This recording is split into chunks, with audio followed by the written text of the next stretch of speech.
వెలుగుమట్ల బాధితుల కోసం BRS party working president Shri KTR గారి యొక్క పర్యటనని విజయవంతం చేసినటువంటి పార్టీ నాయకులకు, కార్యకర్తలకు, అట్లాగే మా సోదర ప్రింట్ అండ్ ఎలక్ట్రానిక్ మీడియా మిత్రులందరికీ కూడా బీఆర్ఎస్ పార్టీ జిల్లా కమిటీ తరపున పేరు పేరున అభినందనలు, కృతజ్ఞత తెలియజేస్తూ ఉన్నాం. ఒక సమస్యని, అది పేదవాడి సమస్యని ఒక పతాక శీర్షిక తీసుకెళ్ళి దానికి కావలసినటువంటి ఒక సొల్యూషన్ కోసం అధికారుల మీద, ప్రభుత్వం మీద ఒత్తిడి పెంచే విధంగా జనబాహుల్యానికి కూడా ఈ రాష్ట్ర ప్రభుత్వం చేస్తున్నటువంటి దుర్మార్గమైన పరిపాలనని ప్రజల ముందు ఉంచడం కోసం బీఆర్ఎస్ పార్టీ చేసినటువంటి ప్రయత్నానికి సహకారం అందించినటువంటి మీడియా మిత్రులందరికీ మరొకసారి ధన్యవాదాలు తెలియజేస్తూ ఉన్నాం. ఇది ఏ ఒక్క వెలుగుమట్లో ఉన్న కొద్దిమంది సమస్య కాదు. ఇది ఈ రాష్ట్రంలో కాంగ్రెస్ పరిపాలనలో, ఇందిరమ్మ రాజ్యంలో పేదవాడు గత 25 నెలలుగా అనుభవిస్తున్నటువంటి బాధ,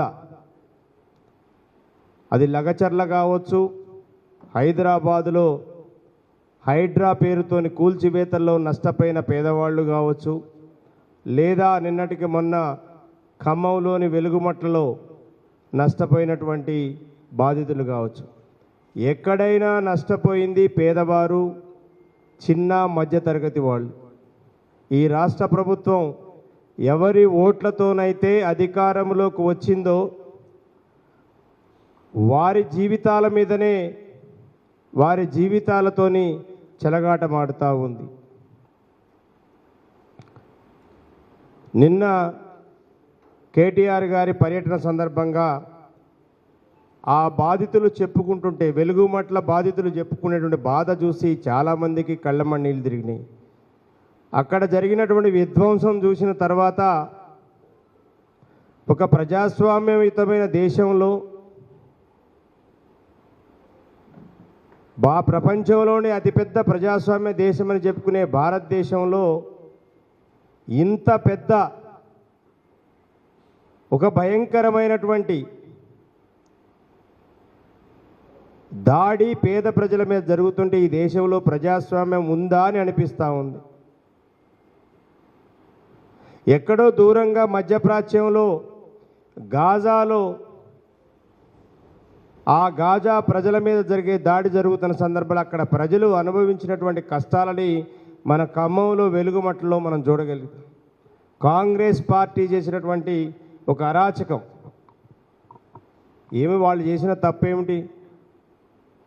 ఏం తప్పు చేశారు?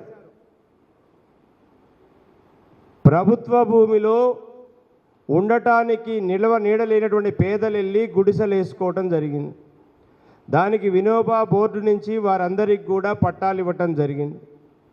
ఆ పట్టాలను ఆధారంగా చేసుకొని వారు అక్కడ గుడిసెలు వేసుకునే వాళ్ళు గుడిసెలు వేసుకున్నారు, ఇల్లు కట్టుకునే వాళ్ళు ఇల్లు కట్టుకున్నారు. కొంచెం అంతో ఇంతో ఒక ఆర్థికంగా వెసులుబాటు ఉన్నటువంటి వాళ్ళు కొంత పక్కా ఇల్లు కట్టుకోవడం జరిగింది. మీలాగా 5 స్టార్ హోటల్స్ లాగా ఇల్లు లేవు, మీలాగా వరల్డ్ టాప్ క్లాస్ కార్లలో తిరగటం లేదు వాళ్ళు, మీలాగా ఇంట్లలో ప్రతిదానికి మినరల్ వాటర్ వాడటం లేదు, మీలాగా ఏసీ గదుల్లో కూర్చొని కులకటం లేదు. వాళ్ళందరూ కూడా రెక్కాడితే డొక్కాడినటువంటి పేద ప్రజలు వాళ్ళందరూ. వాళ్ళే ఓట్లేయబట్టి ఈరోజు మీరు అధికారంలోకి రాగలిగారు. ఇవాళ మీరు మంత్రి పదవులతో ఎలగబెడుతున్నారంటే వాళ్ళ ఓట్లతోనే మీరు అయింది. మీ దాడి వాళ్ళ మీద కాదు, ప్రజాస్వామ్యం మీద దాడి, మానవత్వం మీద దాడి. నిన్న అనేక మంది మీడియా మిత్రులు సోషల్ మీడియాలో, ఇటు ప్రింట్ మీడియాలో, ఎలక్ట్రానిక్ మీడియాలో అనేక కథనాలను చేయటం జరిగింది. నిన్న ఒక డ్రోను తోని చూపించినటువంటి చిత్ర మీరు ఒక్కసారి చూడండి. ఇంతకుముందు అక్కడ ఇన్లెట్ ఉన్నాయి,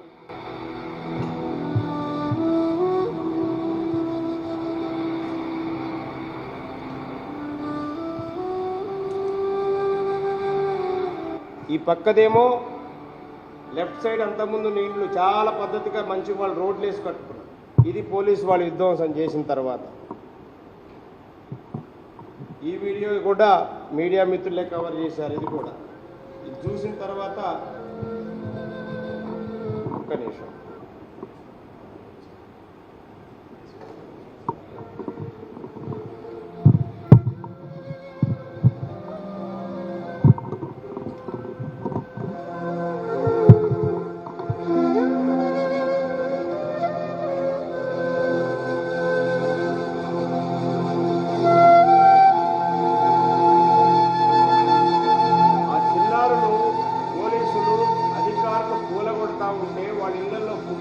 అక్కడ కూలగుట్ట శిథిలాల మధ్యలో అన్నం ఆ చిప్స్ ప్యాకెట్లు అవన్నీ దొరికితే అవి ఏరుకొని వాళ్ళ అమ్మ నాన్నలు ఎక్కడున్నారో తెలియని పరిస్థితి.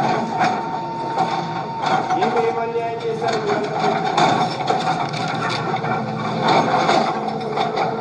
ఇదా మీ ఇందిరమ్మ పరిపాలన అంటే? ఇదా మీ యొక్క రాహుల్ గాంధీ రాజ్యాంగాన్ని పట్టుకొని వీధి వీధి తిరిగి రాజ్యాంగ పరిరక్షణ కోసం నేను కట్టుబడింది కాంగ్రెస్ పార్టీ అని చెప్తారు. దీనికి రాహుల్ గాంధీ గారు ఏం చెప్తారో, రేవంత్ రెడ్డి ఏం చెప్తాడో ఒక్కసారి మీడియా మిత్రులు మీడియా ద్వారా వారిని అడుగుతూ ఉన్నాం. నిన్న కేటీఆర్ గారు పర్యటన చేసిన తర్వాత కేటీఆర్ గారు క్లియర్గా చెప్పడం జరిగింది, బాధితుల పక్షాన బీఆర్ఎస్ పార్టీ నిలబడుతుంది. కాంగ్రెస్ పార్టీ చేసిన ఈ దౌర్జన్యానికి వ్యతిరేకంగా కలిసి వచ్చే అన్ని పార్టీలను కలుపుకొని ఈ బాధితులకు న్యాయం జరిగే వరకు పోరాటం చేస్తానని చెప్పడం జరిగింది. అట్లాగే వాళ్ళకు కావలసినటువంటి ఆహారం కానివ్వండి, న్యాయ సలహాలు కానివ్వండి, న్యాయ సహాయం కానీ వాళ్ళకు అందిస్తామని ఇమీడియట్గా నిన్న మా లీగల్ సెల్తో ఒక కమిటీ వేయటం జరిగింది.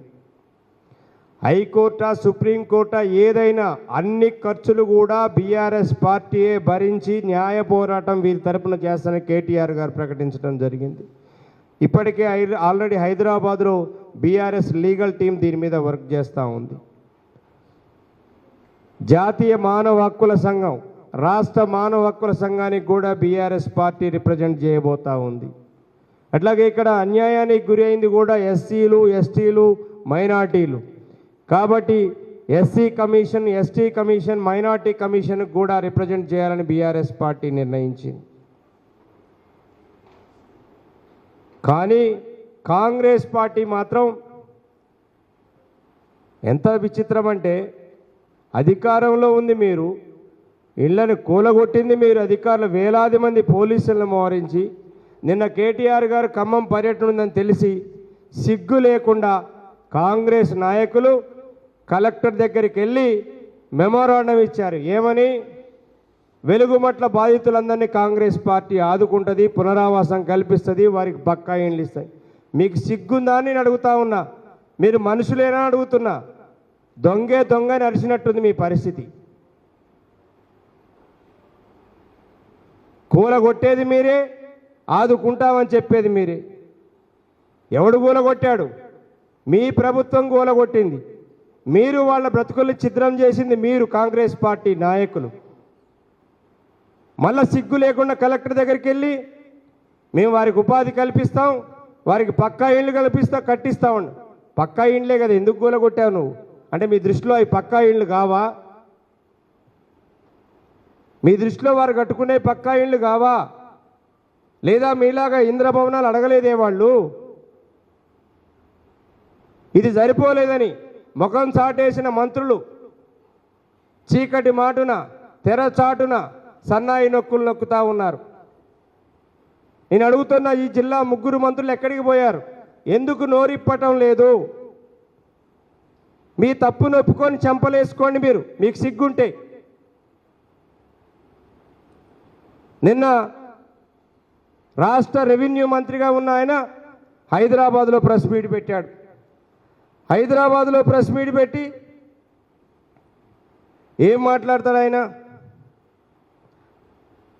వీళ్ళట నిన్న కేటీఆర్ గారి మీటింగ్కి వచ్చిన వాళ్ళందరూ చెరొక పక్క విషాన్ని కమ్ముతూ, నిత్యము విషాన్ని కమ్ముతూ పెయిడ్ ఆర్టిస్టులతో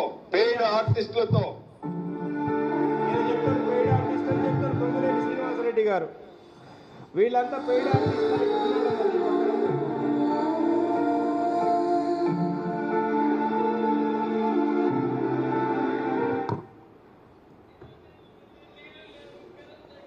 ఎంతమంది నిరాశ చేసినా సార్, ఇక్కడ 8 సంవత్సరాల నుంచి చివరికి వచ్చేసరికి మాకేం మాట కూడా చెప్పట్లేదు సార్. పడగొడుతున్నారన్న మాట కూడా రాలేదు సార్. అంత బాగా ఆగమాగం చేశారయ్యా.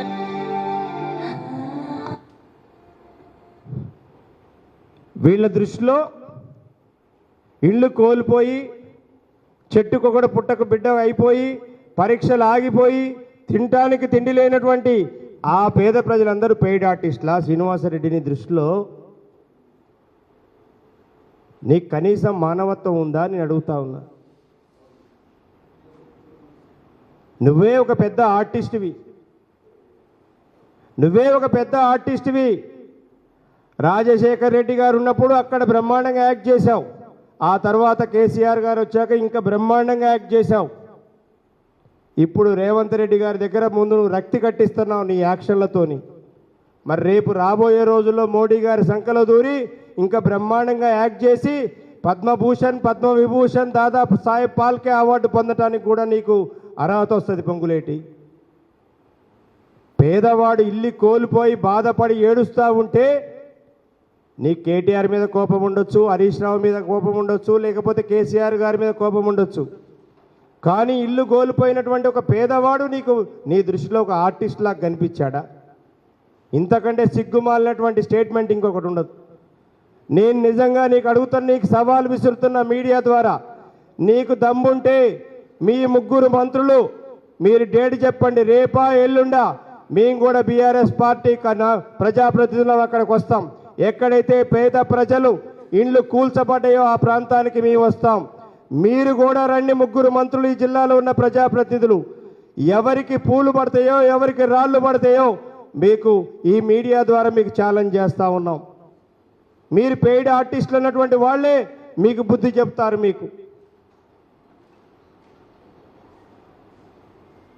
మీకు కనీసం ఇంగిత జ్ఞానం కూడా లేదని చెప్తున్నా. మీడియా మిత్రులు అడుగుతూ ఉన్నారు, ఏమని అడుగుతున్నారు? అయ్యా అక్కడ ఇబ్బంది అవుతుంది కదా వెలుగుమట్టలో అని క్వశ్చన్ చేస్తే దొంగలాగా లేచి వెళ్ళిపోతాం.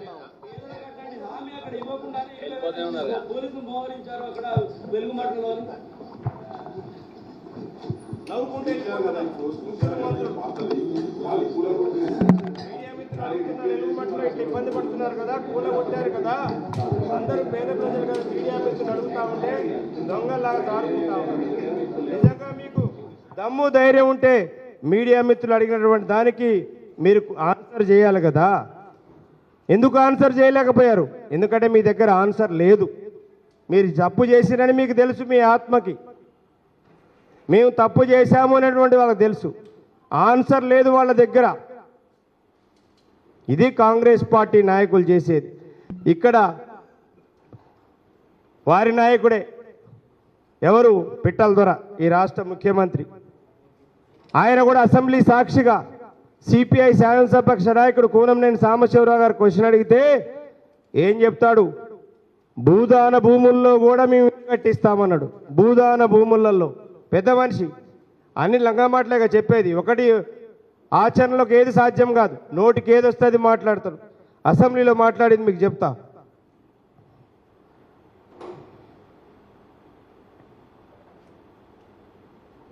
చేసుకున్నాం అధ్యక్ష. మా సాంబశివరావు గారు ఎప్పుడు వచ్చినా ఆడ మా వాళ్ళు గుడిసెలు వేసుకున్నారు, పట్టాలు ఇవ్వాలి కదా, ఈడ ఉన్నారు కదా, పేదోళ్ళకు నువ్వు ఏదో ఒకటి చేయాలి కదా అని వస్తుంది. డెఫినెట్ గా సందర్భం వచ్చినప్పుడు భూదాన్ భూములైనా ప్రభుత్వ భూములైనా ఇవ్వగలిగిందంటే డెఫినెట్ గా పట్టాలు ఇస్తాం. ఏం చెప్పారు? ఈ రాష్ట్రానికి ముఖ్యమంత్రిగా ఉన్న వ్యక్తి శాసనసభ వేదికగా ఈ ప్రభుత్వంలో భాగస్వామిగా మద్దతుదారులుగా ఉన్నటువంటి సిపిఐ పార్టీ శాసనసభాపక్ష నాయకుడిగా ఉన్నటువంటి కూనంనేని సాంబశివరావు గారికి శాసనసభాపక్ష వేదికగా హామీ ఇచ్చారు ముఖ్యమంత్రి గారు. ఏమని? అవి ప్రభుత్వ భూములైనా భూదాన భూములైనా పేదవారికి పట్టాలిచ్చి ఇండ్లు కట్టిస్తామని స్వయంగా ఈ రాష్ట్ర ముఖ్యమంత్రి అసెంబ్లీలో ప్రకటన ఇచ్చాడు. మరి ఇక్కడ ఉన్న భూములు ఎవరివి? అవి ప్రభుత్వ భూమి కాదా? భూదాన భూమి కాదా? లేదా మీకు ముగ్గురు మంత్రులే ఆ భూములు? మరి ఎందుకు వారు భూదాన భూమిలో కట్టుకున్నటువంటి ఇండ్లను ఎందుకు కూల్చారు? ముఖ్యమంత్రి గారే కదా అసెంబ్లీ సాక్షిగా చెప్పింది. అది ప్రభుత్వ భూమైనా భూదాన భూమైనా పేదవారు గుడిసెలు వేసుకున్న పేదవారికి పట్టాలిచ్చి ఇల్లు కడతామని చెప్పారు. అంటే మీరు చెప్పిన మాటలు, అసెంబ్లీ సాక్షిగా చెప్పిన మాటలు అబద్ధాలు అని తేలిపోయింది. స్వయంగా ముఖ్యమంత్రి చెప్పిన మాటలు అబద్ధాలని తేలిపోయింది. మీరు ఎన్నికలకు ముందు ఇచ్చినటువంటి అబద్ధపు హామీలు, 420 హామీలు, 6 గ్యారంటీలతో ప్రజలను ఎట్లా మోసం చేశారో, అసెంబ్లీ సాక్షిగా ప్రజలు ఎన్నుకున్నటువంటి ప్రజాప్రతినిధులున్న అందరి ముందు రాష్ట్ర ముఖ్యమంత్రి ఇచ్చిన హామీ కూడా మీకు ఒక స్టంట్ లాగానే ఉన్నది.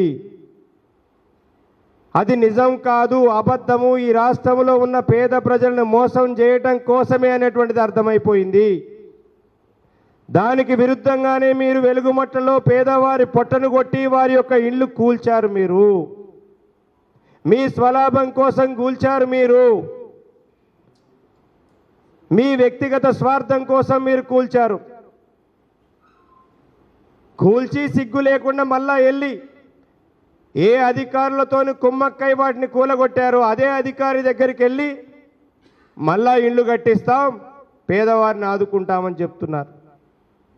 మీ మాటలు నమ్మటానికి ఎవరు లేరు ఇక్కడ. పేద ప్రజల ఉసురు ఖచ్చితంగా ఈ ప్రభుత్వానికి తగులుతుంది. ఖచ్చితంగా పేద ప్రజల ఉసురు తలిగి ఈ కాంగ్రెస్ ప్రభుత్వం ఖచ్చితంగా మళ్ళా ప్రజలు తిరస్కరించే రోజు గ్యారెంటీగా వస్తుంది. బీఆర్ఎస్ పార్టీగా మేము బాధితులకు అండగా ఉంటాం, న్యాయ పోరాటం చేస్తాం. వాళ్ళ తరపున ఒక్క పైసా ఖర్చు లేకుండా మా యొక్క రాష్ట్ర పార్టీ తరపున కేటీఆర్ గారి నాయకత్వంలో లీగల్ సెల్ మొత్తం కూడా దీనికోసం పనిచేస్తుంది. అట్లాగే మానవ హక్కుల కమిషన్కి, అట్లాగే ఇతర కమిషన్లకు కూడా ఖచ్చితంగా బీఆర్ఎస్ తరపున పిటిషన్ పెడతాం. మేము కూడా ఒకటే డిమాండ్ చేస్తూ ఉన్నాం. మీరు ఎక్కడైతే ఇళ్ళు కూలగొట్టారో ఆ పేదలందరికీ తక్షణమే పునరావాసం కల్పించి, వసతి కల్పించి, వారికి ఎలాంటి దైనందిన జీవితానికి ఇబ్బంది జరగకుండా వారిని ఇమీడియట్గా ఆదుకోవాలని ప్రభుత్వాన్ని డిమాండ్ చేస్తున్నాం. రెండవది, ఎక్కడైతే ఇళ్ళు కూల్చారో అక్కడే మీరు అన్నటువంటి ఇందిరమ్మ ఇండ్లో, ప్రభుత్వ ఇండ్లో, డబుల్ బెడ్రూమ్ ఇండ్లో అక్కడే నిర్మించి మళ్ళా వాళ్ళందరికీ కూడా అక్కడే ఇండ్లు ఇవ్వాలని మేము బీఆర్ఎస్ పార్టీ డిమాండ్ చేస్తూ ఉన్నాం. మీకు చేత కాకపోతే వచ్చేది బీఆర్ఎస్ ప్రభుత్వం. ఖచ్చితంగా అక్కడే ఏ పేదలైతే న్యాయంగా ఉన్నటువంటి వాళ్ళందరూ ఇల్లు కోల్పోయారో వాళ్ళందరికీ కూడా అదే ఎక్కడైతే పట్టాలు ఉన్నటువంటి వాళ్ళందరికీ కూడా అక్కడే శాశ్వత భవనాలు నిర్మాణాలు కట్టించి వారందరికీ స్వయంగా బీఆర్ఎస్ పార్టీ గృహప్రవేశం చేయించే బాధ్యత బీఆర్ఎస్ పార్టీ తీసుకుంటుందని మీడియా ద్వారా ఆ యొక్క బాధితులందరికీ కూడా తెలియజేయడం జరుగుతూ ఉంది. జిల్లా యంత్రాంగం కూడా, జిల్లా పోలీస్ అధికారులకి, రెవెన్యూ అధికారులకి మేము హెచ్చరిస్తూ ఉన్నాం. వాళ్ళందరినీ కూడా ఒక బందీఖానాలో, ఒక గాజాలో, ఒక తీవ్రవాదుల్లాగా, ఒక గ్వాంతనమో బే ఏరియాలో ఉన్న జైల్లాగా వాళ్ళని ఒక జైల్లో బందీల్లాగా బంధించి వాళ్ళ బంధువులతోని మాట్లాడుకోనివ్వట్లేదు, వాళ్ళ స్నేహితులతోని మాట్లాడుకోనివ్వట్లేదు, వాళ్ళకి టైంకి భోజనమో పెట్టడం లేదు, బయటికి వెళ్ళనివ్వటం లేదు, ఎవరన్నా బయటికి వెళ్తే మళ్ళీ లోనికి రానివ్వటం లేదు. ఇది ఒక అక్కడ ఉన్నటువంటి టీటీడీసీ కానీ, అంబేద్కర్ భవనం కానీ నిన్న బాధితులు చెప్పినటువంటి విషయం. సార్, ఇక్కడ మాకు జైలు కంటే అధ్వానంగా ఉంది సార్, కనీసం టైం భోజనం పెట్టడం లేదు సార్, ఏదన్నా అడిగితే మీ అందరి మీద కేసులు పెడతాం, మీ అందరినీ జైల్లో పెడతాం, తర్వాత ఇబ్బందులు అయితే మీకు మీ రేషన్ కార్డులు తీసేస్తాం, లేకపోతే మిమ్మల్ని రకరకాల వేధింపులకి. నిన్న కేటీఆర్ గారు వస్తున్నా కానీ మీరెవరు మాట్లాడొద్దు, నోరు విప్పితే మీకు డబుల్ బెడ్రూమ్ ఇల్లు రాదు, మీ అందరి మీద కేసులు అవుతామని భయంకరంగా వారందరినీ బెదిరించడం జరిగింది. స్వయంగా మా నగరాధ్యక్షుడు నాగరాజు గారి దగ్గరికి వచ్చి వాళ్ళు గోడు వెళ్ళబోసుకోవడం జరిగింది. అన్న ఇట్లా బెదిరిస్తున్నారు అని చెప్పేస్తే ఏమీ కాదని వెళ్ళి అక్కడ భరోసా ఇచ్చి నిన్న అందరినీ కూడా అక్కడ ఉంచాం. వాళ్ళు బాధ చెప్తున్నారు. సార్ ఈరోజు మేము ఇంటర్మీడియట్ ఎగ్జామ్స్ రాయలేకపోయాం, ఇతర ఎగ్జాములు రాయలేకపోయాం, స్కూల్కి వెళ్ళలేకపోయాం, కాలేజీకి వెళ్ళలేకపోయామని విద్యార్థులందరూ కూడా అక్కడ కళ్ళమ్మ నీళ్లు పెట్టుకోవడం జరిగింది. కాబట్టి జిల్లా అధికారులందరికీ కూడా ఒకటే, మీకు ఇవాళ అధికార పార్టీకి అడుగులకు మడుగులొత్తి వారు చెప్పిన మంత్రులు చెప్పిన విధంగా పేద ప్రజలకు మీరు అన్యాయం చేసి వారి ఇబ్బందులకు గురి చేస్తే మీరు మూల్యం చెల్లించుకుంటారు. ఇప్పటికైనా మీరు చేసిన తప్పును ఒప్పుకొని చెంపలేసుకొని వాళ్ళకి మీరు అన్ని సౌకర్యాలు కల్పించండి, వాళ్ళకి ఏ ఇబ్బందులు రాకుండా చూసుకోండి. ఇక్కడ వచ్చినా మేము కూడా ప్రత్యక్ష పోరాటానికి వెళ్తాం, ఇబ్బంది ఏమీ లేదు. ఎందుకనంటే ఈ రోజు వరకు నిన్న కేటీఆర్ గారు క్లియర్ చెప్పారు, మేము న్యాయ పోరాటం చేస్తాము, మేము ఖచ్చితంగా ఆ బాధితుల పక్షాన ఉంటాము, బీఆర్ఎస్ పార్టీనే బాధ్యత తీసుకుంటుందని చెప్పడం జరిగింది. దానికి బీఆర్ఎస్ పార్టీ కట్టుబడి ఉంది. ఆల్రెడీ దాని మీద వర్క్ స్టార్ట్ అయింది. కాబట్టి పేద ప్రజలందరికీ కూడా ఎవరైతే నష్టపోయారో వాళ్ళందరికీ బీఆర్ఎస్ పార్టీ అండగా ఉంటుందని తెలియజేస్తూ, భూదాన్ భూమిలో సంబంధించినటువంటి ఆ బౌండరీలో ఉన్న ఏ గిల్లును కూడా బీఆర్ఎస్ పార్టీ టచ్ చేయలేదు. ఒకటి, ఏ అధికారికి కూడా మేము టచ్ చేయమని కూడా ఆ రోజు చెప్పలేదు. ఒకటి. రెండు, మూడు, వాళ్ళకి మిషన్ భగీరథ వాటర్ కనెక్షన్ ఇప్పించింది, లేకపోతే పవర్ పెట్టుకున్నా కానీ అబ్జెక్షన్ చేయింది, కోర్టులో ఉన్నా కానీ ఆ రోజు ఏలో చేయలేదు. ఇష్యూ అనేది ఎక్కడ వచ్చిందంటే అది బీఆర్ఎస్ ప్రభుత్వానికి సంబంధించి కాదు. ఎవరైతే ప్రైవేటు వ్యక్తులు ఉన్నటువంటి వ్యక్తులు ప్లేసెస్ ఉన్నాయో దానికి కొంతమంది వేరే వాళ్ళు అక్కడ గుడిసెలు వేసుకున్నప్పుడు ఆ వ్యక్తుల యొక్క కంప్లైంట్ మేరకు వారి భూముల్లో వేసిన రిజిస్టర్డ్ భూముల్లో వేసినటువంటి వాటిని మాత్రం ఆ రోజు అధికారులు తొలగించింది వాస్తవం. ఇది వాస్తవం. ఎందుకు అనంటే అదే రోజున్న పోలీస్ అధికారులు ఈ రోజు ఉన్నారు, అదే రోజు ఉన్నటువంటి ఆఫీసర్ రెవెన్యూ ఆఫీసర్లు ఇక్కడ ఉన్నారు. కాబట్టి క్లారిటీ ఏంటంటే 31 ఎకరం 7 గుంటల భూమిలో 10 ఎకరాల భూమి స్కూల్స్కు పోగా 21 ఎకరాల 7 గుంటల భూమిలో ఎవరైతే ఇండ్లు వేసుకున్నారో ఆ ఇండ్లలో ఎక్కదాన్ని కూడా ఎవరు టచ్ చేయలేదు. ఇది క్లారిటీ. ఇది చెప్పాలి పొంగులేటి శ్రీనివాసరెడ్డి గారు. ఎందుకంటే వారు కూడా ఆ రోజు బీఆర్ఎస్ పార్టీలోనే ఉన్నారు. వారు కూడా 2018 ఆ గుడిసెలు వేసుకునే సందర్భంలో వారు ఉన్నారు. 2023లో కాంగ్రెస్ పార్టీలోకి వెళ్ళారు. వారు ఇద్దరు మంత్రులు ఆ రోజు బీఆర్ఎస్ పార్టీలోనే ఉన్నారు. ఆ రోజు కలెక్టరేట్ ఓపెనింగ్కి వచ్చినప్పుడు వారు అక్కడే ఉన్నారు. ఇవన్నీ అందరికీ వారికి తెలుసు. ఏదో బీఆర్ఎస్ పార్టీ విమర్శ చేస్తుంది కాబట్టి ప్రతి విమర్శ చేయాలి, కౌంటర్ చేయాలి అనే పద్ధతి కాదు. వాస్తవానికి ఎక్కడే రమ్మనండి, మీ యొక్క మీడియా మిత్రులందరి ముందు కూర్చొని చర్చిద్దాం, మేము రెడీ. వాళ్ళిద్దరు రమ్మనండి, నో ప్రాబ్లం. మీరు పెట్టండి, మీరు పిలవండి, ఒక చర్చా వేదిక పెట్టండి. కాంగ్రెస్ చేసింది తప్ప బీఆర్ఎస్ చేసింది తప్ప అని తేలుద్దాం, మాకేం అభ్యంతరం లేదు.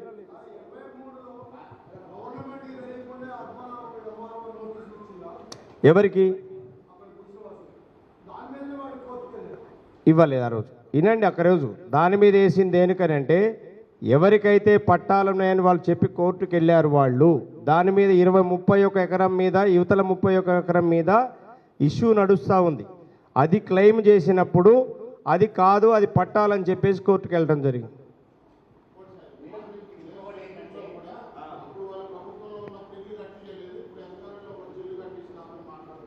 మీరు కూడా అడగాలి కదండి, ఒక్క నిమిషం ఆగు. ఆ క్వశ్చన్ అని మీరు అడగాలి. అయ్యా ఓకే బీఆర్ఎస్ పార్టీ అది చేసిందని అనుకుందాం కొద్దిసేపు. మీరు నిన్న కూలగొట్టి కలెక్టర్ దగ్గర పోయి వాళ్ళకి మేము సాయం చేస్తామని మీరు అడుగుతున్నారు. మరి మీదెట్లా న్యాయం అయితే మీరు అడగాలిగా, ముందు మీరు అడగాలి కదా. ఎందుకంటే దొంగ నరిసినట్టుంది. మేము కూలగొట్టినా వాళ్ళే ఒక్క ఇల్లుని మేము టచ్ చేసినామా? నువ్వు కూలగొడతావు, నువ్వు డీసీసీ అధ్యక్షుడిగా ఉన్నట్టు దాకా ఉన్నావు, కార్పొరేషన్ చైర్మన్గా ఉన్న వ్యక్తులు ఇద్దరు వెళ్ళేసేసి మంత్రులు చెప్తే వెళ్ళి నువ్వు కలెక్టర్కి ఆర్డర్ తెచ్చింది ఎవరు? కలెక్టర్. కూలగొట్టించింది ఎవరు? కాంగ్రెస్. ఇద్దరు కలిసి ముచ్చట పెట్టుకుంటారు.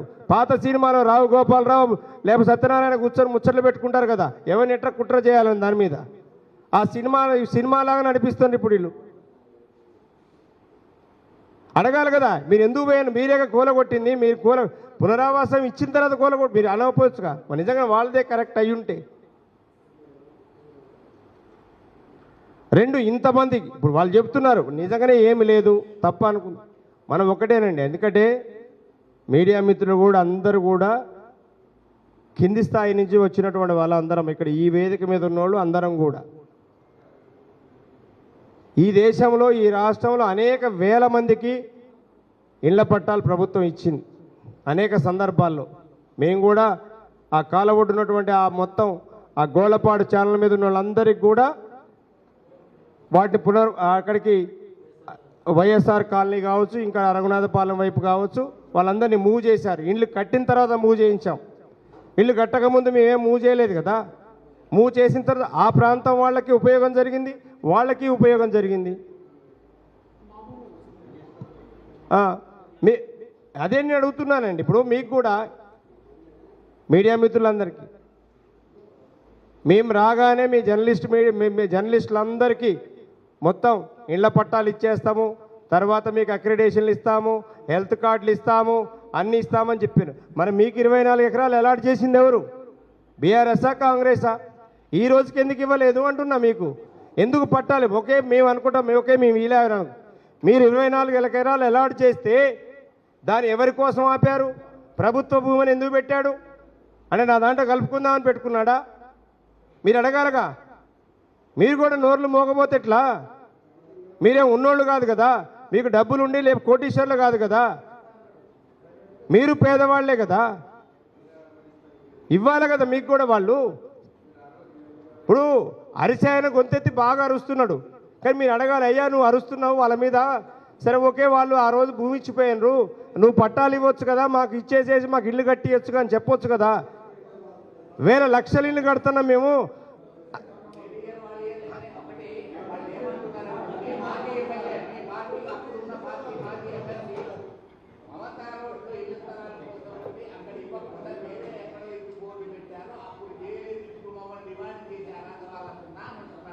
నేను అదే చెప్తున్న శ్రీనివాస్ గారు, మీడియేషన్ కాదు, వాళ్ళకి నిజంగా చిత్తశుద్ధి ఉంటే దమ్ముంటే మీడియా సమక్షంలో ఎక్కడైనా చర్చ పెట్టండి, మేము సిద్ధము అని చెప్తున్నాం. మీరు కూడా దానికి ఇనిషియేషన్ చేయండి, ఎవరి తప్పు ప్రజలు తెలుస్తారు అంటున్నా. ఒకటి గుర్తుపెట్టుకోవాల్సింది, ఇక్కడ 2 ఉన్నాయి.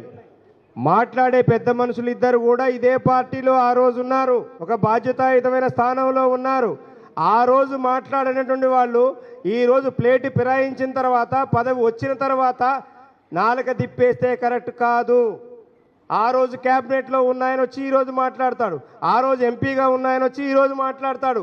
నువ్వు ఆ రోజు ఒప్పైంది, ఈరోజు తప్పు అవుతుందా నీకు? అంటే నీ అవకాశం కోసం నువ్వు మాట్లాడతావు. ఈ జిల్లాలో హైయెస్ట్ ప్రభుత్వ భూమిని కొల్లగొట్టిన వ్యక్తి ఎవరో మీరు చర్చ పెట్టండి, నేను చెప్తా ఆధారాలతో సహా. ఎవడు ప్రభుత్వ భూమిని రెగ్యులరైజ్ చేయించుకుంటే హైయెస్ట్ నేను చెప్తా, మీరు పెట్టండి చర్చ.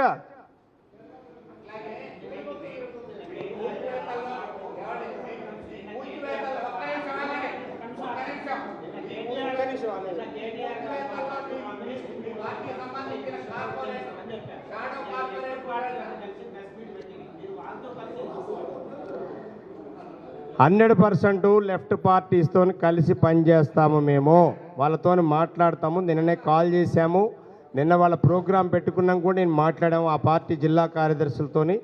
సో ఈరోజు మేము వాళ్ళతో మాట్లాడతాం. డెఫినెట్గా మాకు, ఎందుకంటే ఇదేం రాజకీయ ఇష్యూ కాదు, ఇది ఒక పేద ప్రజలకు సంబంధించిన ఇష్యూ. 100% ఒక అడుగు మేము వెనక్కి తక్కువ వేసైనా వాళ్ళ సమస్య పరిష్కారం కోసం 100% లెఫ్ట్ పార్టీస్తో కలిసి పనిచేస్తాం. ఇంకే పార్టీ వచ్చినా కలిసి పనిచేస్తాం. ఇబ్బంది లేదు, మాకేం బేసిజాలు లేవు. మాకు కావాల్సింది వాళ్ళ న్యాయం జరిగితే చాలు.